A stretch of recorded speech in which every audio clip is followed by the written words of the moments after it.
og við erum að hefja 50. fund Frelsiskirkjunnar. Yfirskrift fundarins í kvöld meira af Guði. En við ætlum að hefja fundinn og leggja þessa stund í hendur Guðs.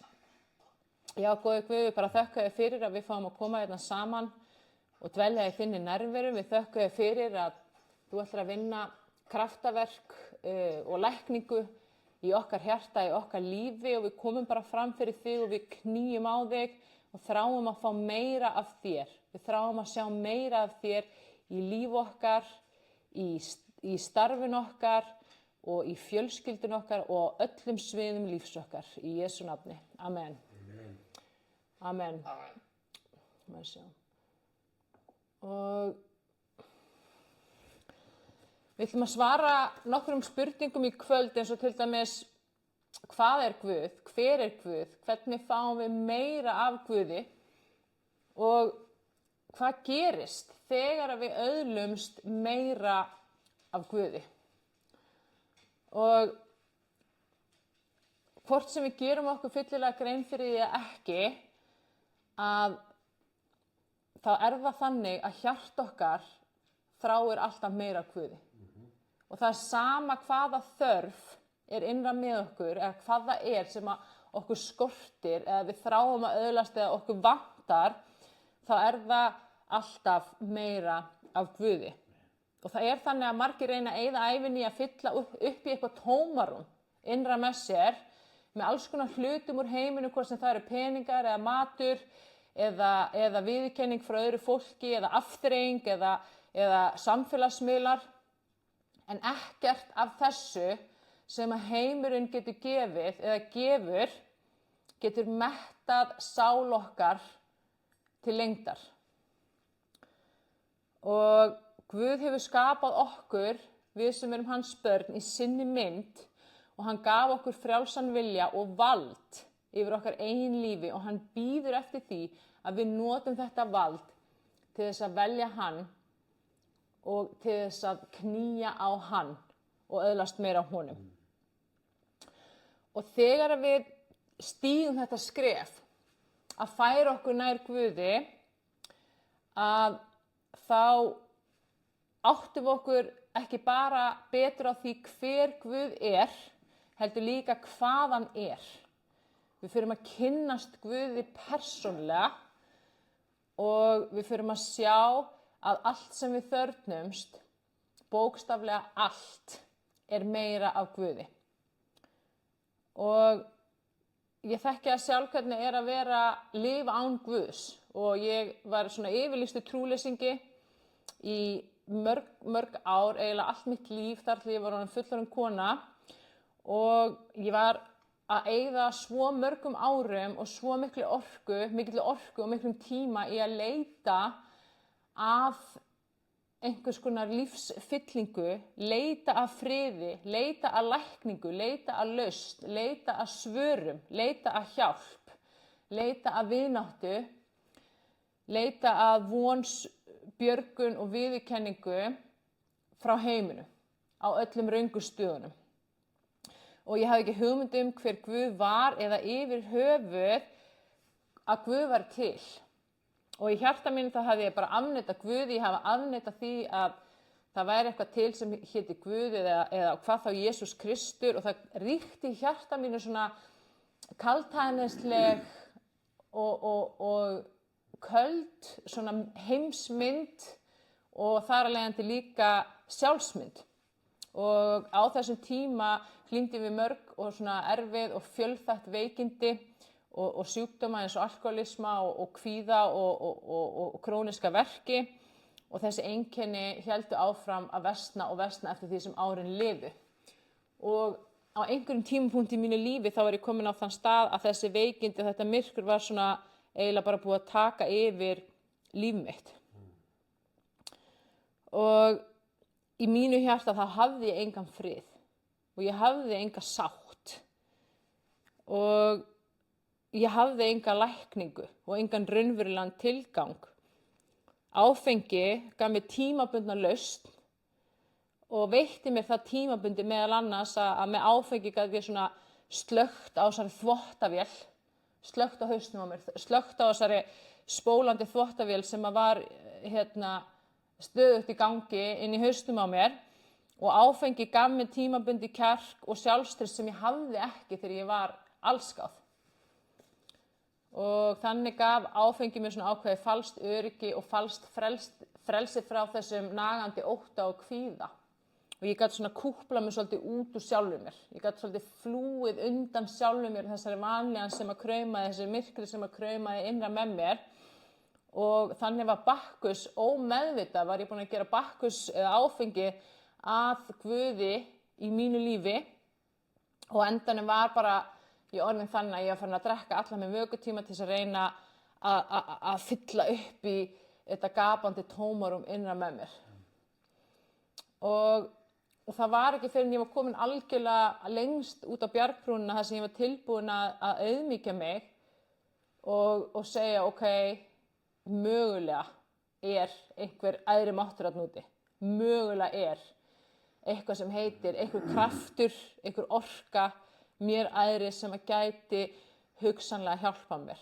Og þessa hugmynd fékk ég gegnum A-samtökin og ég fór að vilja trúa að það væri æðri máttur þarna til sem gæti gert mig andlega heilbrigða að nýju. Og það var þá sem að hjarta mitt, þetta harfa hjarta, fór svona smátt og smátt að mýkjast gagnvart Guði. Og þetta byrjaði eiginlega þannig að ég byrjaði að fara á hnén og fara með bænir og biðja Guð að hjálpa mér. Og biðja Guð að lækna mig. Biðja hann ef hann væri þarna, að hjálpa mér að verða edrú. Af því að mér hafði ekki tekist upp að tímamarki. Og freka fljótt eftir ég fór að taka bænina inn í líf mig, þá fór ég að finna fyrir krafti Guðs og nærveru Guðs og ég fór að finna fyrir því að það var eitthvað að gerast innan með mér. Að bænin var að virka. Og að því að hún var að virka þá hélt ég áfram að nota bænina og smátt fór ég að trúa í hjartanu að það væri til æðri máttur. Að það væri til einhver Guð. Og síðan fór ég að trúa á Guð og það var svona eðlilegt fyrir mér, já, það til Guð, en ég þekki hann ekki. Þú veist, hann hann að risa stóringstar upp í himninum. Þú veist, ég á ekki persónlegt náið samband og samfélag við hann þar sem ég raunverulega þekki hann og geng með honum alla daga, en ég veit af honum og ég bið til hans. En síðan, þrátt fyrir að ég væri orðin edrú, þá klímdi ég ennþá við kvíða og ofsakvíða og alls konar svona neikvæð einkenni og brotna sjálfsmynd og í veikum mætti var ég að leita lækningu og ég var farin að nota hugleiðslu og ég var byrjað að umbreyta hugarfarinu mínu. Og í einni hugleiðslubænina þar sem ég var að leita að svona andlegum leiðtoga og lækningu, þá mætir Jesús Kristur mér. Og það var svona, stórkostlegasta augnablik lífs míns að hann mætir mér þarna bara geislandi, hvítur og gylltur, bara lýsandi með ljósið sitt og ég fann bara kærleikann og friðinn og ástina sem að stafaði frá honum og ég bara grét þegar ég sá hann. Hann var svo fallegur, hann var svo stórkostlegur og ég bara var svo hissa að ég bara trúði ekki því sem ég var að sjá og upplifa því ég hafði aldrei trúað því að Jesús væri til. Ég trúði ekki á hann og mér fannst asnalegt að trúa á hann og ég gerði grín að fólki sem að trúði því að Jesús væri til. Og ég þurfti aldeilis að býta það. Ég geta það ofan í mig aftur. Þannig að og það var þá sem ég fór að trúa á hann. Og í dag á ég þetta nána, ég þekki hann, þú veist, ég get sagt, ég þekki Guð, ég þekki hann persónulega, þú veist, og hann ekki bara minn Guð, eða læknirinn minn, hann vinur minn, og hann pabbi minn, og hann gengur með mér í mínu daglega lífi, og Jesús það dýrmætasta og fallegasta og besta sem ég á í mínu lífi, og hann skiptir mér meira máli heldur en allt annað, og ég elska hann algjörlega. Og út af því að Jesús mætti mér fyrsta skipti sem ég upplifði hann í svona hugleiðslu bæn að þá hef ég, og þetta var vorið 2019, að þá hef ég átt mitt samfélag svo mikið við Guð í gegnum hugleiðslu bæn og þess vegna leggjum við svona mikla áherslu á hugleiðslu bæn í Frelsiskirkjunni. Við erum alltaf með hugleiðslu bæn á öllum lestrum af því að sko, það sem að gerist þegar við förum í hugleiðslubæn að við lokum augunum, við slökum á, við kúplum okkur út úr þessari efnislegu veröld, þessum sýnilega heimi, eins og talaðum í orðinu, og við stígum inn í hinn ósýnilega heim sem að the spiritual realm, eins og það kallaði í Biblíunni, sem að þessi ósýnilegu veröld, þessi andaheimur, orkuheimur, hvað við viljum kalla þetta, af því að það í þeirri veröld, í þeim heimi sem að Guð lifir og starfar og býr. Og þegar við viljum eiga þetta nána persónulega samfélag við hann, þá þurfum við að fara inn í hina andlegu veröld og hitta Guð þar og tala við hann, hlusta á hann, taka við lækningans og svo framvegis. Og það eitthvað sem við getum ekki gert þegar við erum hérna í þessari efnislegu veröld, í miklum hraða, æsingi, stressi, kvíða og ótta. Þá erum við bara komin í holdið og við getum ekki mætt Guð þar. Þessna notum við hugleiðslubæn og ég hvet alla sem að hlusta til þess að finna Frelsiskirkjuna á Spotify og YouTube og þar erum við með bæði alla vefþættina okkar en líka hugleiðslubænir. Takið þið 10 daga, 2 vikur, þess að þið hlusti daglega á hugleiðslubænirnar og sjáu þið stórkostlega hluti, tákn og undur og lækningu eiga sér stað þegar þið eru að knýja á Guð og nálgist Guð með þessum hætti og veljið að eyða tíma ykkar í hans nærveru ein með honum, að þá farið að sjá kraftaverk Guðs starfa í líf ykkar, innra með ykkur og í hjartan ykkar. Amen. Og við spyrjum okkur hvað Guð og við setjum stundum niður og spyrjum hvað það sem ég þarfnast? Það meiri kærleikur, meiri ást, meiri friður, vantar þið lækningu, lausn, fyrirgefningu? Hvað með sátt? Hvað með svör eða visku eða speki? Það allsnægtir eða viðurkenning eða samþykki sem að þú þarfnast? Og þegar við gerum okkur grein fyrir því að Guð allt þetta og svo miklu meira. Guð kærleikur, hann friður, hann gleði, hann lækning, hann heilbrigði. Allt þetta fallega góða sem við þörfnumst vissulega og við viljum öðlast, það Guð. Það það sem hann Og ef við erum að glíma við þreytu eða orkuleysi eða við erum að lifa í skorti og við gerum okkur grein fyrir því að Guð kraftur og hann orka og hann sterkasta og heilbrigðasta og stórkostlega orka og kraftur sem til og það óþrjótandi uppspretta. Ef okkur vantar orku, þá getum við fengið miklu meira en nóg frá Guði.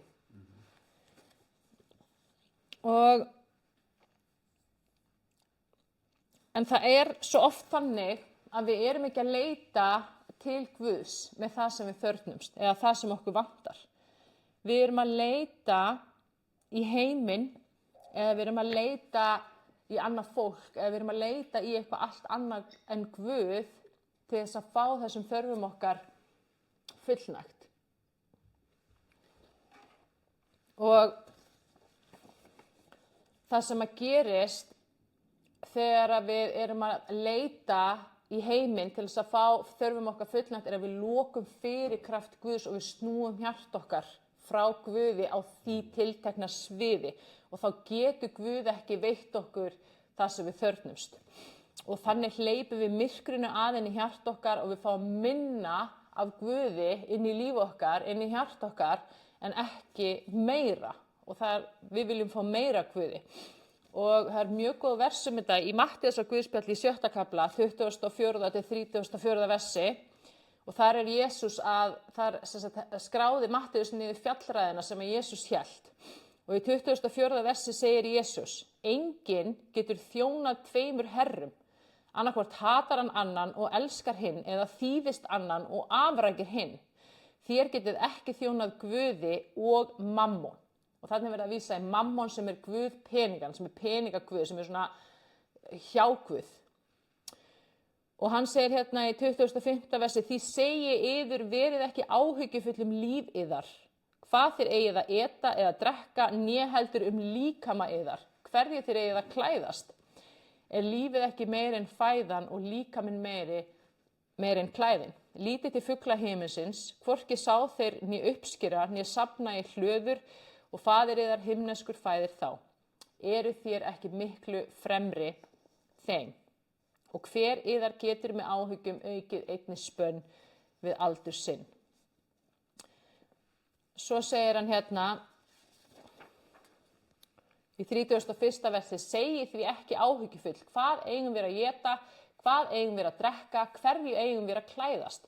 Allt þetta stunda heiðingjarnir og yðar himneski faðir veit að þér þarfnist alls þessa.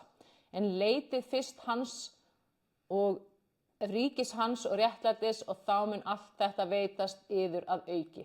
Hafið því ekki áhyggjur af morgundeginum.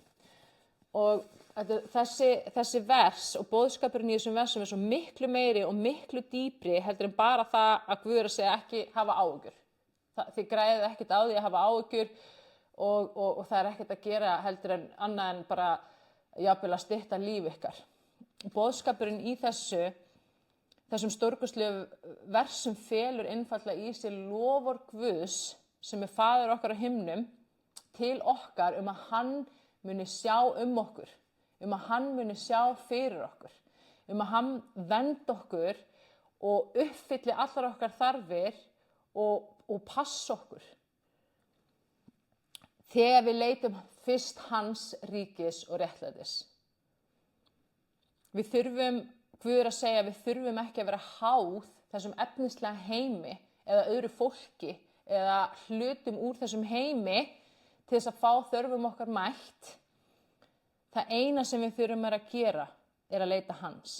Guð að segja, við þurfum ekki að leita allra leiða, fálma í myrkrinu, fara frá einum sérfræðingi til annars til þess að fá lausn eða lækningu eða svar eða hjálp eða aðstoðar sem við þurfum bara að leita hans.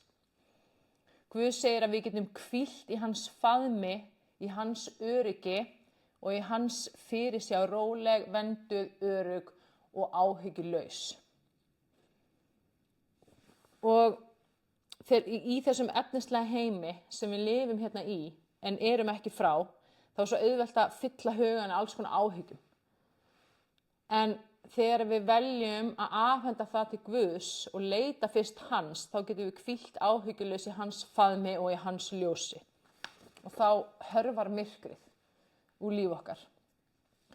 Þannig að Guð að kenna okkur að þegar við leitum fyrst til hans með það sem við þörfnumst, hvað sem það kann að vera. Það getur verið hvað sem til uppsprettunar en ekki heimsins, að þá erum við að opna leið fyrir Guð til þess að uppfylla þessa þörf sem við erum að leita til hans fyrst með. Og Biblían kennir okkur, við eigum ekki að því við biðjum ekki. Og það segir í Matteus 7. kafla, 7. og 8. versi, biðjið og yður mun gefast, leitið og þér muni finna, kníið á að fyrir yður mun upp loki verða, því að hver sá öðlast sem biður, sá finnur sem leitar og fyrir þeim sem á knýr mun upp loki verða. Og þegar við horfum á líf okkar og áskorunar, sem ég vil freka kalla þetta áskorunir heldur en vandamál eða eitthvað í líf okkar sem óheilbrigt, eitthvað sem við viljum breyta, einhver árangur sem við viljum ná, lækning sem við þurfum, eitthvað svar, einhver lausn, einhver friður, einhver aðstoð, að þá þurfum við að setja sig niður og spyrja, er ég að biðja Guð hjálp? Er ég að afhenda til hans og treysta honum?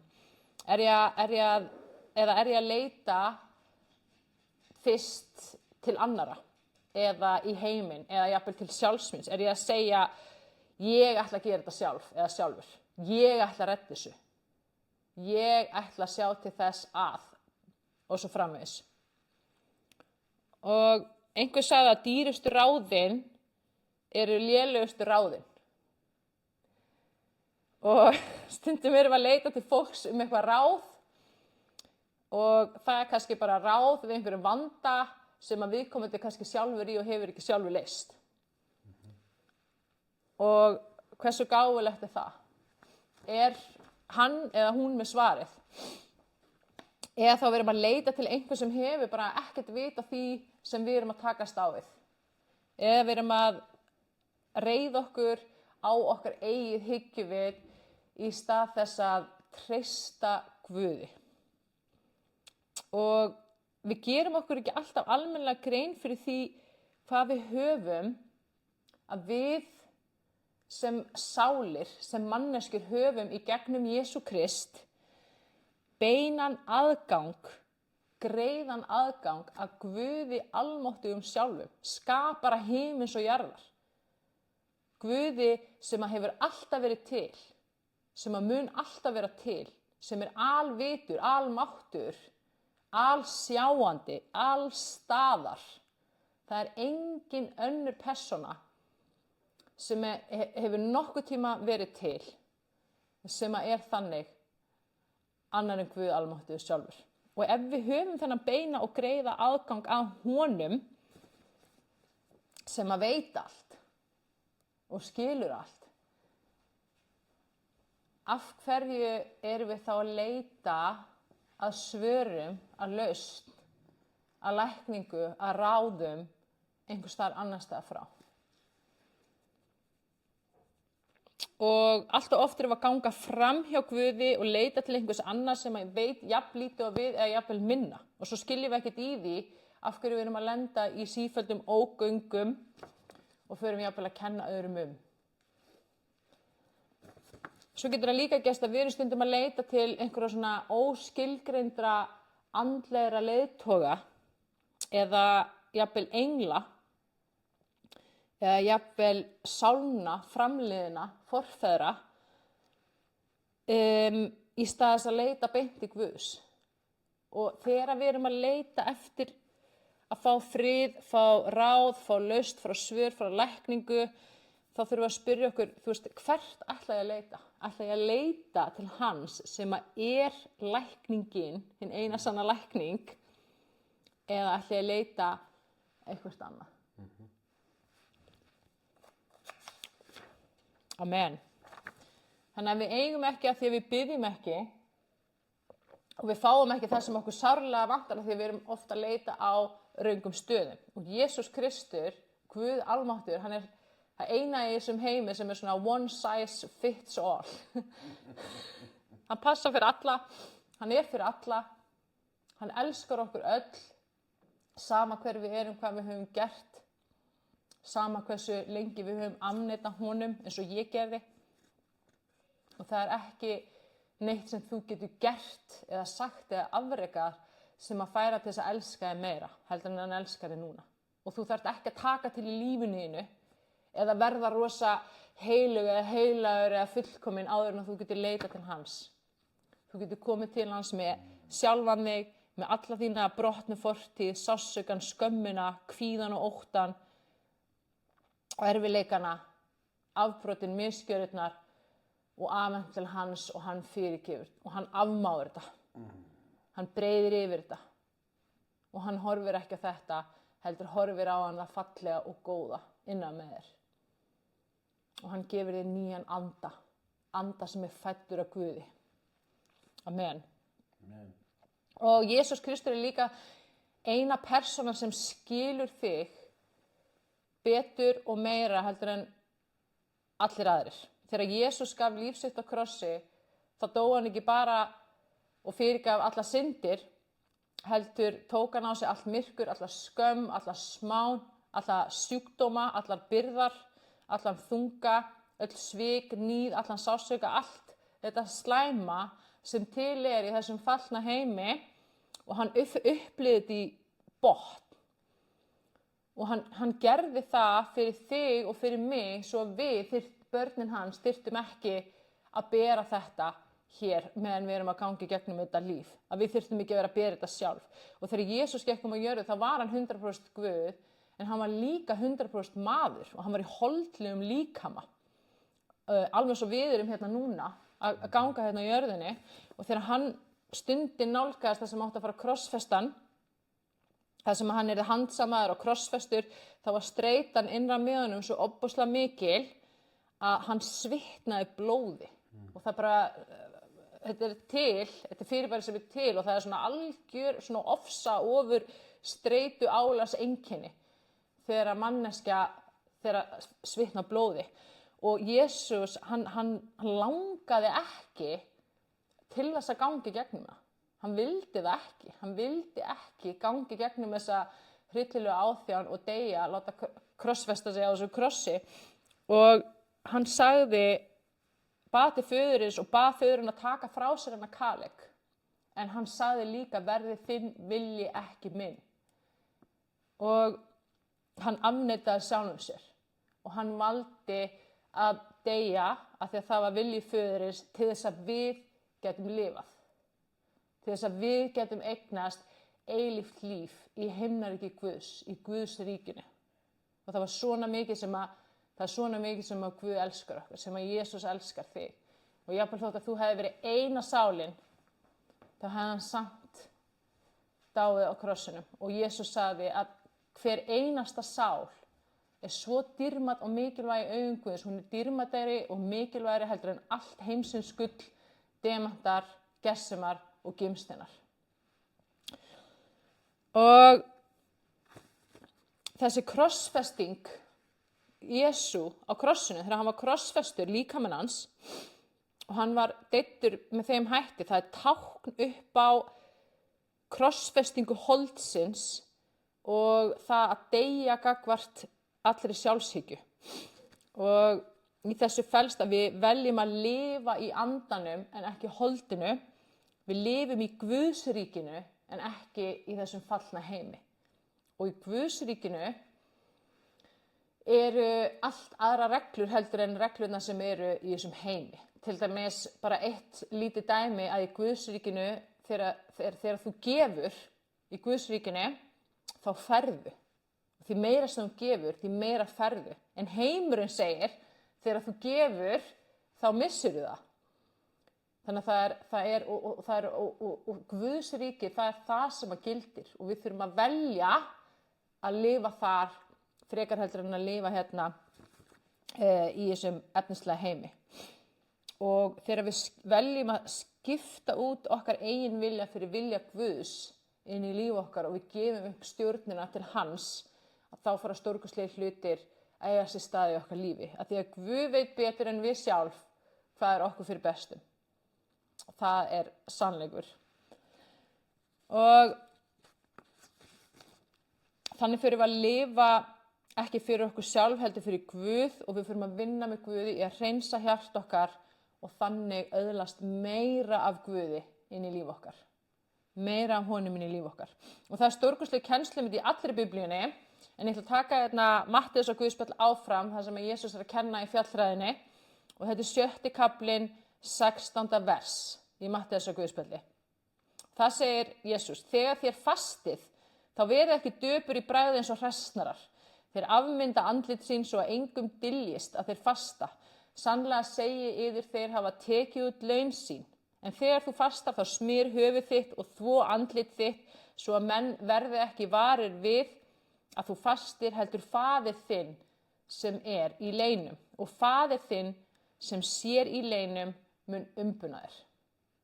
Og þetta er svona svipa vers og versin sem tala það þegar þú ert að gefa eða að gera góðverk eða hjálpa bástutum, ekki vera að segja öllum frá því og sækjast eftir lófa klappi og lofi frá öðru fólki. Gerðu það í leyndum þannig að enginn viti það nema faðir Guðinn á himnum og þá færðu umbun þaðan en ekki frá öðru fólki.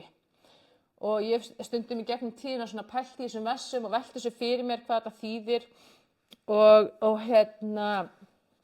ég fekk svona smá opinberu frá Guði bara núna mjög nýlega þessi vers að þetta þýðir einfaldlega þegar við erum að fasta eða gera góðverk eða gera aðra góða hluti eða samkvæmt biblíunni eða bara hvað sem við erum að gera, þá skiptir það ekki höfuðmáli nákvæmlega hvað við erum að gera líkamlega, heldur hvað er í hjartan okkar á meðan við erum að gera það.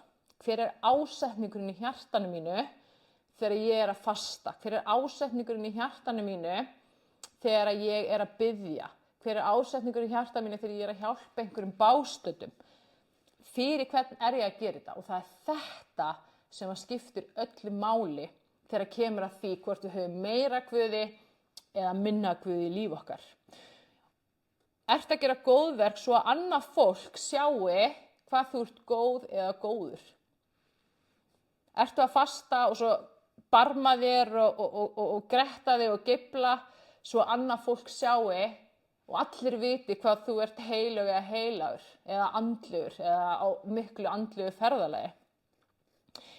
Eða ertu að fasta til að komast nær Guði til þess að krossfesta holdið og afneita sjálfinu og styrkja innra með þér, sjálfsagan innra með þér og segja, heyrðu, matur sem heimurinn, matur hefur ekki vald yfir mér.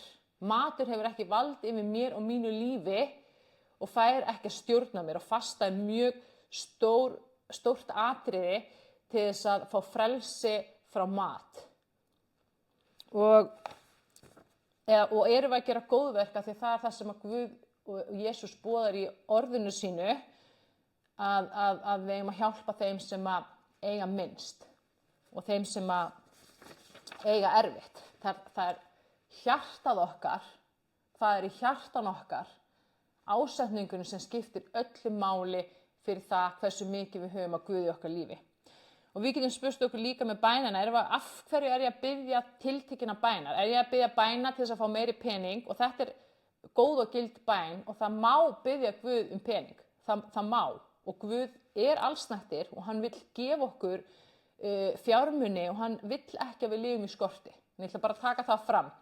En hver er ásetningurinn bak þessa bæn? Er ég að biðja Guð um að gefa mér pening af því að Guð er sá sem að skaffa, sá sem útvegar, hann er faðir minn sem vil sjá fyrir mér? Eða er ég að biðja meiri pening af því að peningarnir eiga að veita mér öryggi og frelsi í stað þess að fá öryggi og frelsi beint frá Guði? Er að skilja hvað ég er að meina? Og það sem að gerist þegar við erum að biðja um peninga því að peningar eiga að gefa mér frelsi og öryggi, þá eru peningar orðnir mammón í okkar lífi eða svona hjáguð. Og þá lokum við fyrir hjart okkar á þessu tiltekna sviði og Guð getur ekki bænheyrt okkur. Þá kemur myrkur inn í peningan okkar eða fjármálin okkar og það verður óheilbrigt, það svið. Og við getum spurt okkur líka, er ég að biðja um lækningu sem er bara mjög góð bæn, en af hverju er ég að biðja um lækningu? Er ég að biðja um lækningu fyrir maka minn svo hann geti séð fyrir mér, verið kletturinn minn, jafnvel lífið mitt? Eða er ég að biðja um lækningu fyrir maka minn svo hann geti orðið það sem Guð ætlaði honum að verða? Sterkur og öflugur hermaður í Guðsríkinu. Þetta er algjörlega sitt hvor bænin. Önnur er í andanum og hinn er í holdinu. Og varðandi vinnun ertu að taka á því auka verk og verkefni eða ný verk, jafnvel þótt þú hafir ekki tíma til þess, af því að þú getur ekki sagt nei, af því að þú þarft á því að halda að öðru fólki líki vel við þig. Af því að þú þarfnast þess að fá viðurkenningu frá öðru fólki eða samþykki frá öðru fólki. Af því að virðið þitt og mikilvægið þitt hangir á vinnunni þinni. Eða ertu að segja já við nýjum verkum af því að þú skynjar í andanum þínum að það er Guðs vilji að þú vinnir þetta tiltekna verk. Þetta er himinn og haf á milli þessara tveggja kosta. Og þannig skiptir ásetningurinn okkar í hjartan okkar í öllu máli, í öllu sem við gerum. Þannig að við viljum ekki þjóna öðrum guðum en Guði sjálfum, hvort sem það er annað fólk, vinnan, matur, peningar, tilfinningar þínar eða annara, lyf, kerfið, stjórnvöld eða heimurinn. Ef eitthvað á þessu á að fullnægja þörfum þínum og þú ert að reiða þig á það í stað Guðs, þá ertu komið hjá Guð eða skurgoði hjarta þitt, þá lokar þau fyrir kraft Guðs og myrkri kemur inn í þetta svið. Og Guð er ekki að segja að við eigum ekki að hafa hjá Guði og að hann sé afbrýðisamur Guð af því að það er gott fyrir hann eða af því að hann er með eitthvað ego. Hann er að gera það af því að það er vont fyrir okkur að loka hjarta okkar gagnvart Guði á okkur sviði af því að þá kemst myrkrið að. Guð er ljósið og myrkrið er skortur á ljósi. Og það er nákvæmlega þetta sem að Jesús er að tala í þessu versi með föstuna og þess vegna tók ég þetta. Og þegar annað fólk er orðið hjá Guði í hjarta okkar þá birtist það oft í þessari mynd að við erum upptekin af því að aðrir sjái að við erum að gera eitthvað gott eða við erum upptekin af því að annað fólk taki eftir einhverju hjá okkur eða hafi gott álit á okkur eða finnist eitthvað jákvætt okkur og við erum upptekin af þessu, við erum að hugsa mikið þetta, spá mikið í þessu og það sem gerist að hjá Guði, eða í þessu tilviki annað fólk, fær vald yfir okkur og það fer að drottna yfir okkur, hug okkar, tilfinningum okkar, líf okkar jafnvel. Og það eru til einstaklingar sem hafa farið í gegnum allt sitt líf að þóknast og þjóna öðru fólki og því sem að annað fólk mögulega vill eða ætlast til þeim. Það er ekki frelsi. Og Guð vill gefa okkur algjört frelsi. Ekki bara frelsun sálarinn okkar, heldur líka frelsi frá heiminum og frelsi frá öðru fólki. Og Guð hefur talað þetta til mín þegar ég hef verið að vinna í að hreinsa út þetta hjáguð sem annað fólk getur verið mjög sterkt og stórt hjáguð í mínu lífi var. Og hann hefur sagt við mig og ég hef fundið svona verndandi hendi Guðs yfir mér þar sem hann vill vernda mig frá því að vera undir valdi annars fólks. Og það er þessi föður ást sem að hann hefur í okkar garð, að hann vill vernda okkur og blessa okkur og hjálpa okkur. Og þá þurfum við stundum að gera líka það sem er erfitt. Lesa í Biblíunni, aga okkur, fasta, biðja, segja nei þegar holdið vill eitthvað sem við vitum að ekki að koma frá Guði. Amen. Og fyrsta vísbendingin þetta getur einfaldlega verið að það er óeðlilega mikill tími eða miklar hugsanir sem fara í eitthvað ákveðsvið.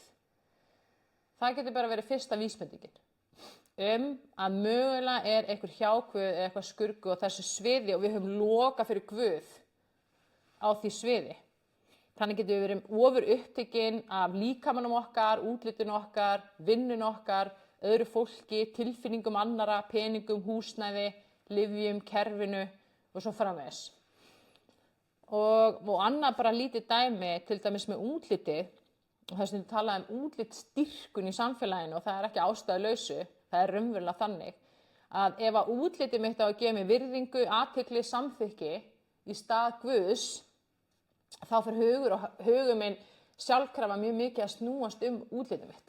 Og ég fer mikið að spá í því og ég fer að leggja rosalega mikla áherslu á það og jafnvel að fara í alls konar lýtagerðir til að líta betur út og Guð má vita hvað og oft verður svona þráhyggja af því að það kemur bara mikið myrkur inn og útlit er bara einhver dauður hlutur sem getur ekki gefa okkur virðingu, viðurkenningu eða athygli. Það er Guð sem gefur okkur það. Amen. Og þegar við föstum fyrir Guð og engan annan, þá veit Guð það og hann sér það, jafnvel þótt engin annar sjá það nokkuð tíman og engin annar viti nokkuð tíman hvort það gangi gegnum. Þegar við erum að þjást og í staðins að fara að tala það á samfélagsmiðlum eða hringi alla vini okkar og tala það út 20 sinnum þegar við leitum til hans og við segjum Guð og við leitum fyrst hans. Hann sér það. Hann veit það. Og hann skilur það sem við erum að gangi gegnum og það er það sem að skiptir máli. Það er það sem að skiptir öllu máli, ekki hitt. Og þegar við erum að hjálpa öðrum og við gerum það fyrir Guð, að því við viljum þóknast honum, þá opnum við hjarta okkar fyrir Guði og við fáum umbunna beint frá honum og það er miklu, miklu, miklu betra. Þannig að hvar er hjartað þitt? Af hverju ert að gera það sem þú ert að gera? Af hverju ert að biðja það sem þú ert að biðja Stundum er þetta bara svona hárfínt stillingaratriði í hjarta okkar þar sem við þurfum að færa ásetningin okkar undir andan og tengja hann við Guð áður en við önum af stað. Er það fylgja mér? Og það segir í orðskviðum að við eigum að varðveita hjarta okkar framar öllu öðru því að það er uppsprettur lífsins. Og við viljum stilla hjarta okkar á Guð og hleypa Jesún í öll hólf hjartans og þannig fáum við meira og meira af Guði, meira af því stórkostlega, undursamlega, dásamlega sem Guð er. Og ég gerði hérna litla mynd þar sem ég er að reyna að skýra þetta og að því ég er með svo marga miðla þá þarf ég að halda þessu hérna á hverju miðli í smá stund. En þetta er svona mynd af hjarta sem er svona hólfa niður. Ég vona að þið sjáu þetta og það eru svona mörg hólf og það er mikið talað hjarta í Biblíunni og þá er ekki verið að vísa í líkamlega hjartað, heldur í andlega hjarta okkar. Við erum með andlegt hjarta og úr þessu andlega hjarta sprettur sjálft lífið okkar, sástu þetta? Og hérna eru mörg hólf og hér stendur Ö og það er fyrir öryggi. Og þetta er öryggið í hjartanu mínu. Svo erum við hérna með F sem er friður, G gleði, FR er frelsi, hér er ást, kærleikur, trú, von, allsnættir. Og þetta er bara örfá dæmi þá hluti sem að lífið okkar sem er í hjartan okkar. Og þegar við segjum öryggi mitt er reglur, öryggi mitt er stöðugleiki, öryggi mitt kemur frá umhverfinu, öryggi mitt er frá öðru fólki, maðurinn minn gefur mér öryggi, þá erum við búin að loka fyrir þennan hluti í hjarta okkar gagnvart Guði, það kemur myrkur og við upplifum óöryggi. Og við fyrir að eltast við alla þessa hluti og jafnvel stjórna þeim og manipulera þá til þess að þeir fara að gefa okkur öryggi sem við þörfnumst, en enginn getur gefið okkur raunverulegt öryggi nema Guð almáttugur sjálfur af því að hann er öryggi. Amen. Og þegar við opnum hjart okkar á þessu sviði fyrir Guði og við segjum Guð, þú ert öryggi mitt og þú ert uppspretta öryggis í mínu lífi, þá opnum við þetta hólf í hjartan okkar fyrir Guði og hans krafti og hans ljósi og það lýsist upp og það læknast og við verðum örugg. Og það skiptir ekki máli hvað er að gerast í ytri kringumstæðum, við bara erum örugg. Og við finnum það innra með okkur í hjartan okkar, alveg svo þegar við tökum á móti frið í Jesú Krist, hann segir, minn frið gef ég yður, ekki frið sem heimurinn gefur. Og við höfum oft verið að leita að friði í alls konar, með að manipulera aðstæður okkar. Ef að hlutirnir eru svona uppsettir, þá hef ég frið. Ef enginn er að rífast og allir eru sátti við mig, þá hef ég frið. Og við fyrir að leggja áherslu á það að tryggja það að allir séu sátti við mig. Og þá fyrir annað fólk að stjórna okkur, eða fylgja mér. Og við getum ekki lifa lífinu með þessum hætti. Við brennum út og klessum á vegg. Amen. Amen. En þegar við segjum, Guð, þú ert friður minn kemur frá þér, þá hvílum við í hans friði. Við þurfum ekki að vinna okkur það inn. Við þurfum ekki að rembast og hlaupa og hamast eða manipulera eitthvað til þess að fá friðin sem við þörfnumst. Við höfum hann og hann er óháður, óskilyrtur og hann er og það er guðlegur friður. Alveg svo öryggi sem Guð gefur okkur er guðlegt öryggi og því meira sem við vinnum í þessum sviðum í hjarta okkar með Guði, því meira byrjar hjarta okkar að lýsast upp og því stærri hluti af okkar hjarta verður Guð sjálfur. Er að fylgja mér? Skilur þú þetta? Já, þetta er æðislegt. Amen. Þannig að þetta er þessi vinna sem við vinnum með Guði og það gerum við mjög mikið í gegnum hugleiðslu og bæn. Og þannig fáum við meira og meira af Guði í líf okkar. Amen. Og þannig að hvernig gerum við þetta? Við öðrumst ekki meira af Guði með erfiði holdsins heldur í gegnum uppgjöf og trú og hlustun gagnvart Guði. Við komum til hans og ég geti þetta ekki sjálf eða sjálf er ég búin að reyna. Ég gef þér mitt öryggi, gefðu mér þitt öryggi í staðinn. Við skiptum út okkar mannlega fyrir hans guðlega. Og við vinnum í að hreinsa húsið okkar eða hjarta okkar, hreinsa burtu skurðgoðinn, allt það sem við höfum sett ofar Guð í hjarta okkar og setjum Jesús efst í hjarta okkar. Og þarna er svolítið lykilatriði að nota fyrirgefninguna og leita hans fyrst. Við leitum hans fyrst með allt. Þegar það kemur upp einhver áskorun eða vandamál, ekki byrja á því að hringja 10 símtöl eða googla allt á netinu. Byrjaðu á því að fara til Guðs í bæn og segja, heyrðu Guð, hér þessi stað er komin upp, ég veit ekki hvernig ég á snúa mér í þessu, ég fyrirgef þessu í Jesú nafni, afhendi þetta til þín og ég þakka þér fyrir að þú kemur svarið, þú kemur lausnina, þú kemur lækninguna, amen. Er það að fylgja mér? og þá mun hann leiðbeina þér og gefa þér svarið. Annaðhvort leysir hann þetta og þú þarft ekki að gera neitt nema að treysta honum, eða þá hann leysir þetta og segir við þig, farðu og gerðu þetta, eða hann segir fyrirgefðu þessu, slepptu þessu, þannig að við æfum okkur samhliða þessi að hlusta á hans leiðsögn og þá erum við alltaf að fá besta svarið. Það er enginn sem gefur betri svör eða betra ráð heldur en Guð sjálfur. Og síðan kemur erfiði parturinn, allavega finnst mér þetta, það er að bíða. Það er að bíða eftir Guði.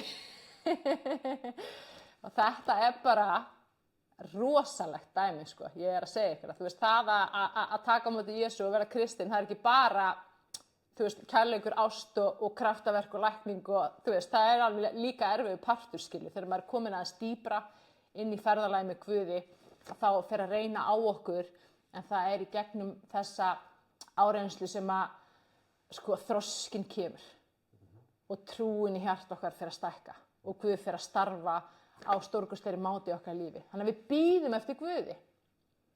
Og það er löng og holdið innra með þessi, drífðið, þið farðast á, verður að leysa og verður að gera eitthvað og verður að finna út þessu og verður að tala við eitthvað og verður að tala við 10 sérfræðinga.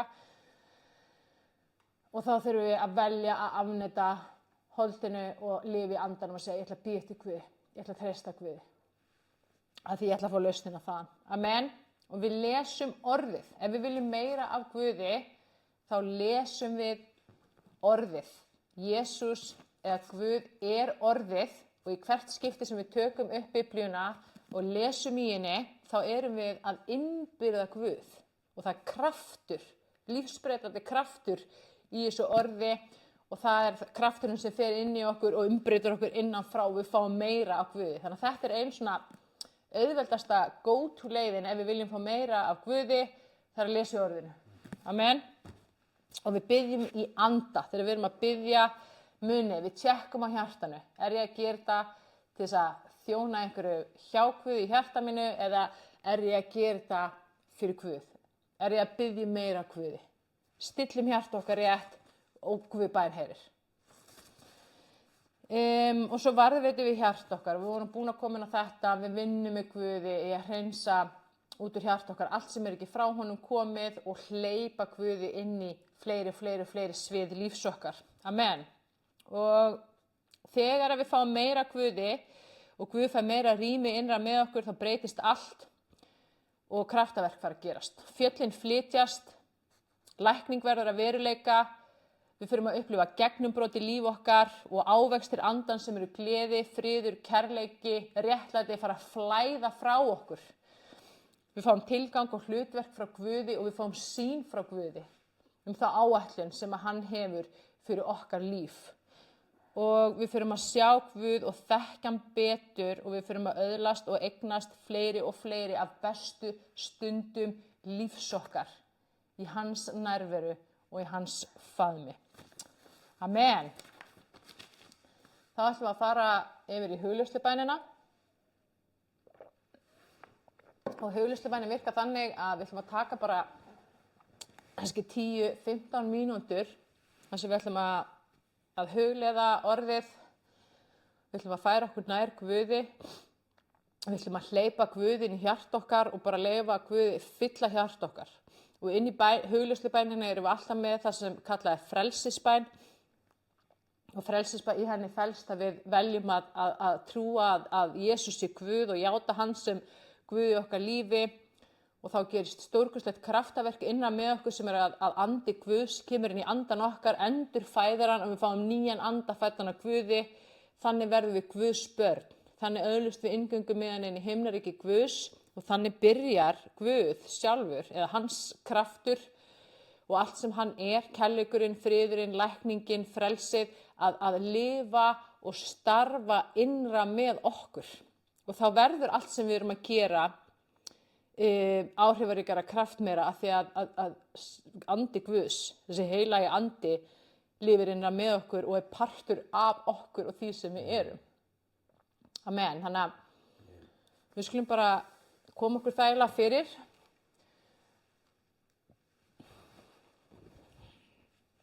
Og þegar þú ert tilbúin, Mátti bara draga djúpt inn andann og þegar þú blæst frá þá bara lokar augunum og leyfir þér að svífa inn í þægilega himneska slökun, afslöppun og ró. Og ég ætla að biðja fyrir hugleiðslubænin, ég biðji heilagi andi að stíga niður til okkar. Ég bið að þinn vilji verði fyrir hvern og einn hér sem er að hlusta. Og ég þakka þér fyrir að þú ætlar að lækna og gera stórkostleg kraftaverk í hjarta okkar, í líf okkar og í framtíð okkar. Og fyrir þá sem að vilja þá megi þið bara endurtaka þessa bæn í hjarta ykkar eða fyrir þá sem vilja megi þið segja hana upphátt. Góði Guð, kæri Jesús, ég vel að trúa því í hjarta mínu að þú lifir í dag. Ég trúi því Jesús að þú ert Guð. Takk fyrir að fyrirgefa syndi mínar. Takk fyrir að gefa mér þinn anda. Ég vel að lifa í þínu ljósi. Ég lifi í þínu ríki og í þínum kærleika alla eilífð. Amen.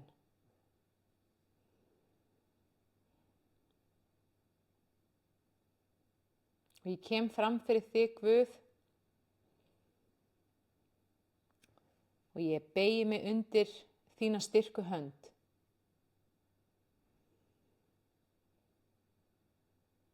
Þú ert minn Guð og minn Faðir.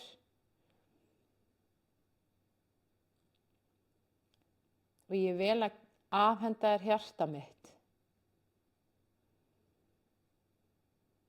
Og hleypa þér Jesús inn í það.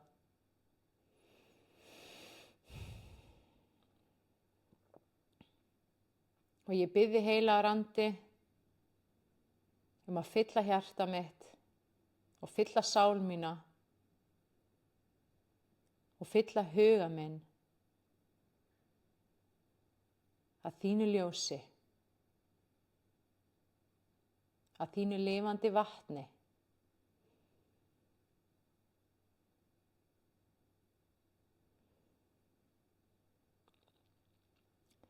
Og ég þakka þér fyrir að allstaðar það sem áður var skortur, flæða þínar allsnægtir með krafti inn.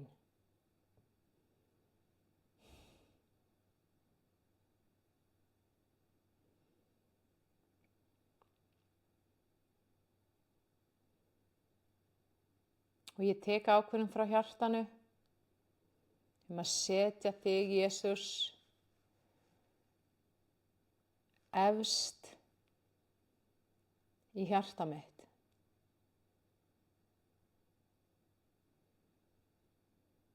Ofar öllu öðru.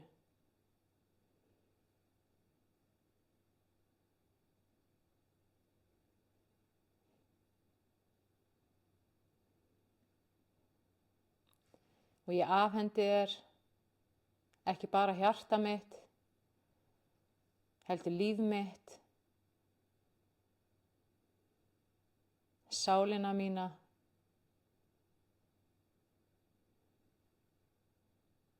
líkamann minn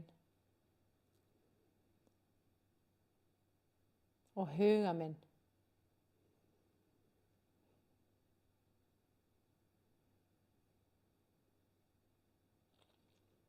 Og ég bið þig að fylla hjarta mitt af orði þínu og þínum friði.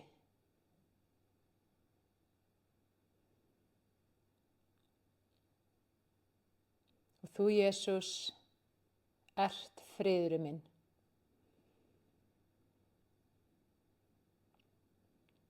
Og þú, Jesús, ert öryggi mitt og lækningi mín.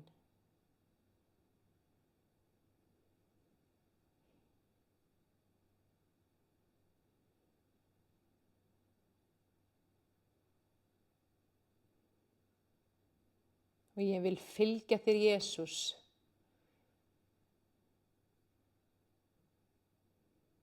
Af því að þú sagðir að hver sem fylgir þér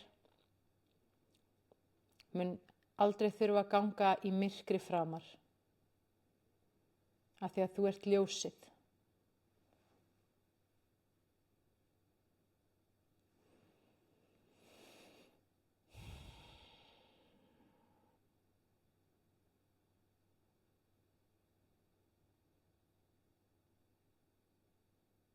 Við ætlum að eiga núna bara smá svona hljóðastund þar sem að við bara setjum hann ásetningin í hjarta okkar að þekkja Guð, að kynnast honum betur, að læra eitthvað meira hann. Bara setja þennan ásetning í hjarta okkar núna og dvelja í hans nærveru.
Og ég skynja frá heilögum anda að það einhver hérna sem er á Zoominu sem búin að vera svona uppgefin og liggja mikið og bara bera svona ofboðslega þungar byrðar.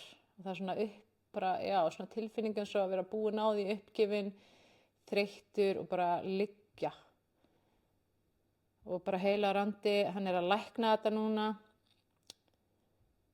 og lyfta þessari byrði af þessari mannesku og það kemur nýr kraftur.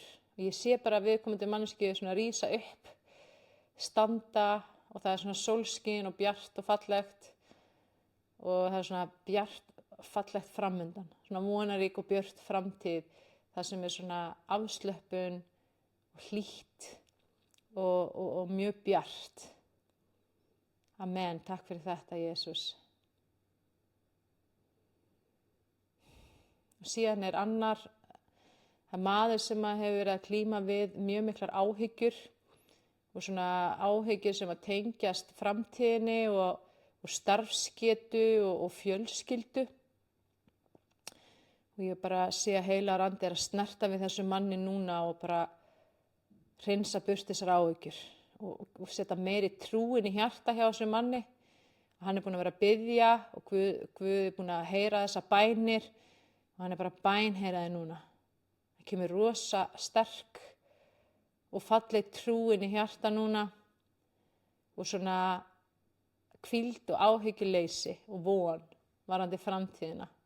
Og þú ert eftir að taka eftir og þú finnur fyrir því hver sem þetta er sem þetta á við að hugafarið verður breytt, algjörlega breytt, allt annað hugafar, svona bjart hugafar sem er fullt af trú og friði og áhyggjuleysi og bara gleði og svona eftirvæntingu. Því að þú finnur inn í hjartanu að Guð er að fara að gera eitthvað gott og fallegt og það er að koma einhver blessun inn í lífið þitt.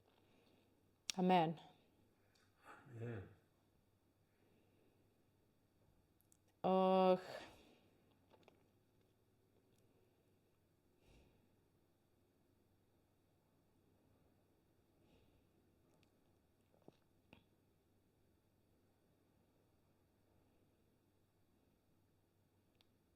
Ég finn bara mikla gleði núna.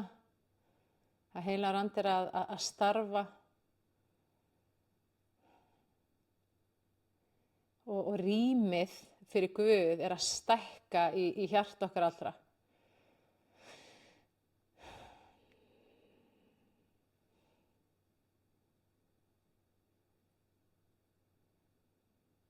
Ég bara þakka og ég ætla að biðja núna fyrir ykkur öllum. Og það var svo magnað með Jesús þegar hann bað fyrir lærisveinum sínum, þá bað hann fyrir trú þeirra. Við höfum mikið predikað trú og ég ætla að biðja bara núna fyrir trú ykkar. Ég biðja bara Heilagur Andi núna að snerta við hjarta hvers og eins sem er að hlusta og ég biðja bara að gefa þína trú, Drottinn. Gefa þína trú, Guðinn, í hjarta okkar allra. Þína guðlegu, stórkostlegu, mögnuðu trú. Trú sem hefur sigrað allt. Þína trú, Jesús, inn í hjarta okkar alla. Í Jesú nafni.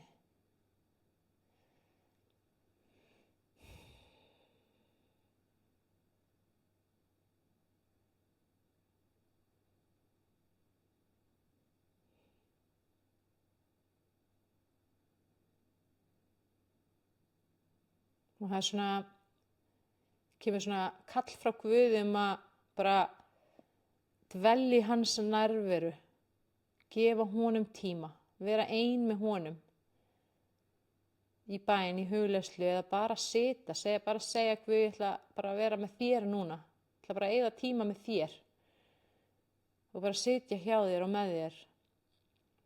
Það er þá sem við upplifum stórkostlegustu stundir lífs okkar, lækningu, einhverja lausn, svör, bænasvar, sýnir, vitranir.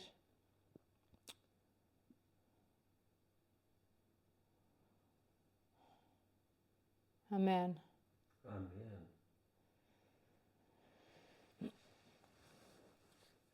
Já, góði Guð, ég bara biðja fyrir öllum þeim sem er að hlusta og horfa og ég bara vil biðja fyrir fjölskyldum allra þeirra sem er að hlusta og horfa. Ég þakka þér fyrir að þú kemur læknandi hendi þinni yfir þessar fjölskyldur og stórkostlega blessun. Og það sem var ágreiningur og ósætti og veikindi og svona andavald sem hvílir yfir fjölskyldunni, ég þakka þér fyrir að þú hreinsar þetta allt á brott núna.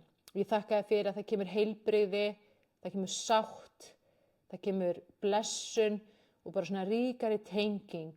Og ég þakka þér fyrir að þú lyftir af þessu oki sem oft gerir það verkum að það koma svona samskipta erfiðleikar og samskipta vandamál og það er bara farið núna og fólk upplifir sig bara að hafa rými og leyfi til að tjá sig og það er bara virðing, gagnkvæm virðing fyrir því fyrir tilfinningum og skoðunum hvers annars og bara svona tenging sem segir að við erum fjölskylda og við styðjum hvort annað og við elskum hvort annað og við dæmum ekki. Ég þakka þér kærlega fyrir þessa fjölskyldublessun, Guð, og fyrir lækningu þín í Jesú nafni. Amen. Amen. Þá megum við bara opna augun, hægt og rólega.